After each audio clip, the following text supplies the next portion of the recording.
Hello friends, కువైట్‌లో డెవర్ పరిస్థితి వచ్చేసి ఇంట్లో ఎలా ఉంటదో అని ఈ వీడియోలో తెలుసుకుందాము. ఈ కువైట్‌లో డెవర్ ఇంట్లో పరిస్థితి ఎంత కష్టమైతే ఉంటది. ఇప్పుడు మా బాస్ అయితే ఫోన్ చేసి పిలిపించినారు కిచెన్‌లోకి రాని. ఇక్కడ కిచెన్‌లోకి పోయి చూస్తే అక్కడ వచ్చేసి లైట్లు అయితే ఉన్నాయి. ఆ లైట్ మొత్తం అయితే మార్చని చెప్పినారు. నా తమ్ముడు అయితే ఎక్కినాడు సిల్లము. సిల్లం అయితే ఇక్కడ వచ్చేసి నచ్చనానికి వచ్చేసి సిల్లం అయితే అంటారు. ఇంకా వచ్చేసి ఆ లైట్‌లో అయితే మొత్తం చెక్ చేస్తున్నాము. ఏమేమి లైట్ పని వచ్చిందో అని. ఆ పక్కన లైట్ అయితే మొత్తం అయితే చెడిపోయినాయి. ఇప్పుడు మొత్తం లైట్ అయితే మార్చేసినాము. కువైట్‌లో వచ్చేసి కిచెన్స్‌లో వచ్చేసి లైట్ ఉంటది. మొత్తం వచ్చేసి అయిపోయినాయి లైట్లు. మొత్తం అయితే 7 లైట్ అయితే మార్చినాము. ఇంకా వచ్చేసి మార్చేయడానికి ఉన్నాయి.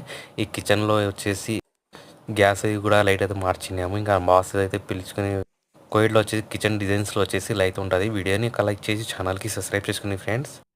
కువైట్‌లో డెవర్ పరిస్థితి ఇంట్లో అయితే వాళ్ళ ఎదురు కూడా చెప్పలేము. ఆ కష్టం అయితే మేమైతే పని అయితే చేయాల్సిందే. మనకైతే తెలీదు అంటే ఎందుకు తెలీదు ఇవన్నీ అయితే చాలా క్వశ్చన్స్ అయితే అడుగుతారు కువైటీ వాళ్ళు. ఇంకా మా బాస్ అయితే చెక్ చేస్తున్నారు ఇంకా ఏమైనా లైట్ చెడిపోయినాయని.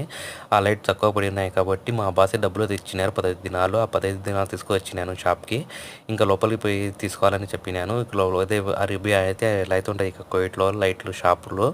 ఇంకా వచ్చేసి ఆర్డర్ ఇచ్చినాను. కొంచెం సేపు నిండిపోయిన తర్వాత అయితే మా ఆర్డర్ అయితే వచ్చేసింది. ఇలా అయితే ఉంటాయి ఇక్కడ కువైట్‌లో షాప్స్‌లో లైట్ షాప్స్‌లో.